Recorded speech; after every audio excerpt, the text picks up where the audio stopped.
ABP news का हुंकार, आज उसका स्पेशल एडिशन आप देख रहे हैं। दरअसल प्रधानमंत्री नरेंद्र मोदी को इस वक्त आप स्क्रीन पर देख पा रहे हैं। ये सैफी एकेडमी के मुंबई कैंपस का उद्घाटन करने के लिए बोहरा समुदाय के धर्मगुरु के साथ प्रधानमंत्री नरेंद्र मोदी इस वक्त आपको नजर आ रहे हैं।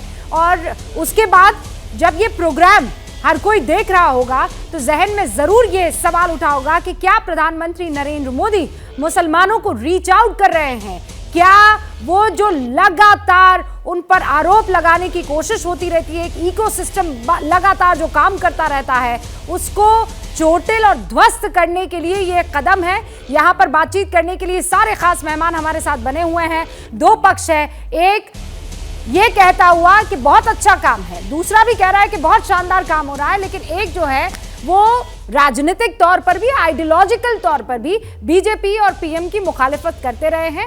वो पक्ष इस साइड है और ये पक्ष जो है वो ये कहने की कोशिश कर रहा है, हालांकि जफर इस्लाम बीजेपी के राष्ट्रीय प्रवक्ता आपको स्क्रीन पर यहाँ दिख ही रहे हैं इस वाली साइड पर, लेकिन यहाँ बाकी जो दो आलिम हैं उनका ये कहना है कि ये प्रधानमंत्री नरेंद्र मोदी की स्ट्रैटेजी बहुत शानदार है और बहुत बढ़िया तरीके से इसका क्रियान्वयन हो रहा है। सारे मेहमानों का मैं एक बार फिर से फ्रीडम ऐप से सीखकर हार्डवेयर की दुकान रखी है क्या? अगर ऐसा है तो आप अपने उत्पादों को 1 करोड़ फ्रीडम ऐप के जो ग्राहक हैं उन्हें बिना किसी खर्चे के आप उसे बेच सकते हैं।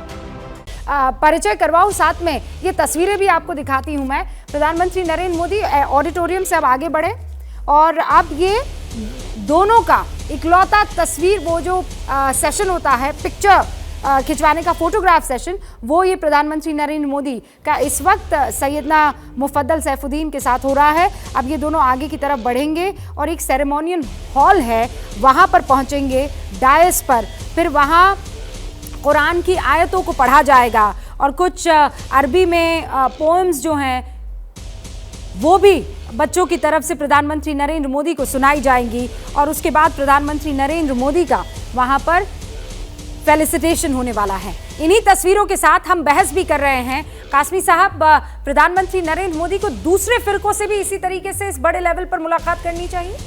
करनी चाहिए, ये कर रहे हैं। आपको याद होना चाहिए कि जब प्रधानमंत्री बने नरेंद्र मोदी जी तो पूरी दुनिया से सूफी लोग, उलमा इकट्ठे हुए थे विज्ञान भवन में, और सूफी कॉन्फ्रेंस ये पहले इस मुल्क में इतने बड़े पैमाने पर पहली बार हुई थी। जमीयत उलमा का पूरा ग्रुप मिलने गया, इसी तरह सम्मान और एहतराम से प्रधानमंत्री मिले। या तो आप प्रधानमंत्री से मिलने जाइए या फिर किसी अच्छे काम के लिए जिसमें देश की तरक्की हो, कौम की तरक्की हो, देश आगे बढ़ रहा हो, उसके लिए जैसे आज सैयदना साहब ने बुलाया, बुलाइए। प्रधानमंत्री पूरे देश के हैं और मुझे गर्व इस बात पर है कि देश भी तरक्की कर रहा है, साथ साथ मेरी कौम मुसलमान भी तरक्की कर रही है। प्रधानमंत्री पूरे देश के हैं, आपने तो अभी इनवाइट भी कर लिया है पीएम मोदी को, लेकिन ये तो तंज वाला इनविटेशन था ना? तंज वाला नहीं है ये।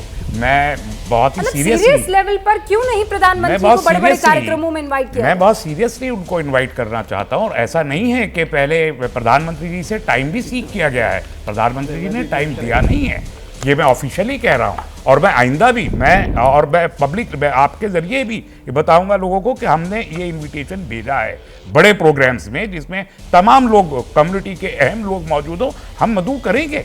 Most welcome. आपसे तो फिर ये सवाल हो सकता है कि उसमें पीएफआई तो नहीं आ जाएगा, एसडीपीआई तो नहीं आ जाएगा, ऐसे इदारों से तो पीएम दूर रहना चाहेंगे ना तस्लीम रहमानी साहब? ऑब्वियसली जिनसे पीएम दूर रहना चाहते हैं या जिनको इस देश की सरकार ने, सत्ता ने अगर किसी को बैन किया है तो ऑब्वियसली ना हम उनके साथ जुड़ सकते हैं, ना वजीर आजम को उनके साथ जोड़ सकते हैं। इतनी समझ हम लोगों में है। ऐसा नहीं है कि अगर एसआईएम पे पाबंदी है या अगर पीएफआई पे पाबंदी है और हम उनको बुला, नो, हम जो कम्युनिटी रिप्रेजेंटेटिव हैं, जो एक्चुअल मेन स्ट्रीम के रिप्रेजेंटेटिव हैं, मेन स्ट्रीम के रिप्रेजेंटेटिव क्या है? वो कासमी साहब यही बात तो कह रहे थे, ये मेन स्ट्रीम और साइडलाइन कौन है? नहीं, मेन स्ट्रीम और साइडलाइन में एक फर्क ये होता है कि कम्युनिटी फॉलोइंग जिन लोगों की ज्यादा है उनको तो मानना पड़ेगा ना। देखिए, प्रधानमंत्री इस बुनियाद पे प्रधानमंत्री बनते हैं कि उनको सबसे ज्यादा वोट मिले, तो जिस पार्टी को सबसे ज्यादा वोट मिलते तो फिर आपका जो ये लॉजिक है उस लिहाज से तो उनको मेजॉरिटी का ही होना चाहिए, फिर माइनॉरिटी की तरफ तो नजर ही नहीं रखनी चाहिए, क्योंकि साइडलाइन और फिर मेन स्ट्रीम उसमें भी आ जाता है। फिर वो हिंदुओं के साथ रहे और मुसलमानों के साथ ना रहे। ये पॉलिटिकली इनकरेक्ट है। आप इदारों में अगर वही डेफिनेशन डालेंगे तो फिर वो धर्मों में भी वो डेफिनेशन आ सकती है। धर्मों में वो डेफिनेशन नहीं होती ना, पॉलिटिकल अरेंजमेंट अलग होता है, धार्मिक अलग होता है, डेफिनेशन नहीं होती है।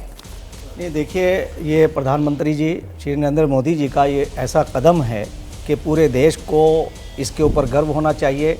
और मैं बताना चाहता हूँ कि अलीगढ़ मुस्लिम यूनिवर्सिटी में प्रधानमंत्री नरेंद्र मोदी जी यहाँ से अगरचे वो ऑन ईयर गए हैं, वो उसे एड्रेस कर चुके हैं और उन्होंने अलीगढ़ मुस्लिम यूनिवर्सिटी को मिनी इंडिया का, मिनी हिंदुस्तान कहा। ये प्रधानमंत्री नरेंद्र मोदी जी का जो दृष्टिकोण है वो सबको साथ लेके चलने का है। और मैं इसमें एक बात जोड़ना चाहता हूँ, सब लोग फेल हो जाएंगे। देखिए, जो लोग पशु पक्षियों की हिफाजत की बात करते हों, पर्यावरण की बात करते हों, मैंने 2014 में ये कहा था कि वो किसी इंसान को नुकसान नहीं दे सकते। अब तक के जो कार्यकाल रहा है 2014 से पहले का 54 साल एक बड़ी पार्टी ने सरकार चलाई, जितने शहर नहीं हैं उससे ज़्यादा फसाद हुए और उन फसादों में लगभग 25 लाख से ज़्यादा मुसलमानों की हत्याएं हुई हैं। आज भारत, हिंदुस्तान दंगा मुक्त है, कहीं कोई फसाद नहीं हो रहा है। फ्रीडम ऐप से सीखकर हार्डवेयर की दुकान रखी है क्या? अगर ऐसा है तो आप अपने उत्पादों को 1 करोड़ फ्रीडम ऐप के जो ग्राहक हैं उन्हें बिना किसी खर्चे के आप उसे बेच सकते हैं।